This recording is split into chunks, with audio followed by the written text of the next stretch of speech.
ഇനി നമുക്ക് നേരെ കൊച്ചിയിലേക്ക് പോകുമ്പോൾ അവിടെ തിയോഫിൻ ചേരുന്നുണ്ട്. തിയോഫിൻ, അതായത് കൊച്ചിയിൽ ഏകദേശം 8 റോഡുകളാണ് ഇത്തരത്തിൽ ലോക നിലവാരത്തിലേക്ക് ഉയരുന്നത്. നേരത്തെ മാനസ സൂചിപ്പിച്ചതുപോലെ തന്നെ നിരവധിയായിട്ടുള്ള വിമർശനങ്ങൾ ഉയർന്നിരുന്നു. പക്ഷേ ഇപ്പോൾ ഇതാ വിമർശിച്ചവർ പോലും സർക്കാരിനെ അനുകൂലിച്ചുകൊണ്ട് അല്ലെങ്കിൽ സർക്കാരാണ് ശരി എന്ന രീതിയിലേക്ക് വരികയാണ്. അത്തരത്തിൽ മാതൃകാപരമായിട്ടുള്ള പ്രവർത്തനമാണ് ഇപ്പോൾ ഇതാ നടന്നുകൊണ്ടിരിക്കുന്നത്. 62 റോഡുകൾ നാടിന് സമർപ്പിക്കുന്നു. കൊച്ചിയിൽ നിന്ന് 8 റോഡുകളാണ്. എങ്ങനെയൊക്കെയാണ് വിവരങ്ങൾ?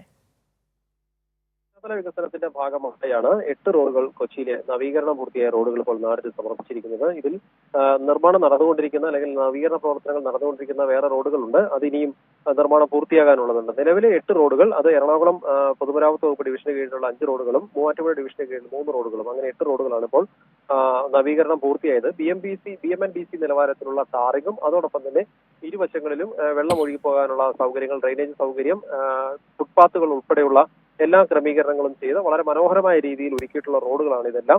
ഇതിന്റെ കൊച്ചിയിൽ ഫോർട്ട് കൊച്ചിയിൽ മേഖലയിൽ തന്നെ, അതായത് കൊച്ചി മണ്ഡലത്തിനുള്ളിൽ 4 റോഡുകളുണ്ട്. അതിൽ Amaravati road, PT Jacob road, father Mathew Puthakath road, Santo Gopalan road, അങ്ങനെ 4 റോഡുകളാണ് നവീകരണം പൂർത്തിയായി ഇപ്പോൾ നാടിന് സമർപ്പിച്ചിട്ടുള്ളത്. ഇതിൽ റോഡിന്റെ നവീകരണം ഉൾപ്പെടെ അമരാവതി റോഡിന് 2 കോടി രൂപ മുടക്കിയാണ് നവീകരണം പൂർത്തിയാക്കിയിട്ടുള്ളത്. PT ജേക്കബ് റോഡ് BMNBC നിലവാരത്തിലുള്ള ടാറിങ്ങും അതോടൊപ്പം മറ്റ് അനുബന്ധ പ്രവൃത്തികളും ഉൾപ്പെടെ 1.9 കിലോമീറ്ററോളം ദൂരമാണ് ഈ റോഡ്.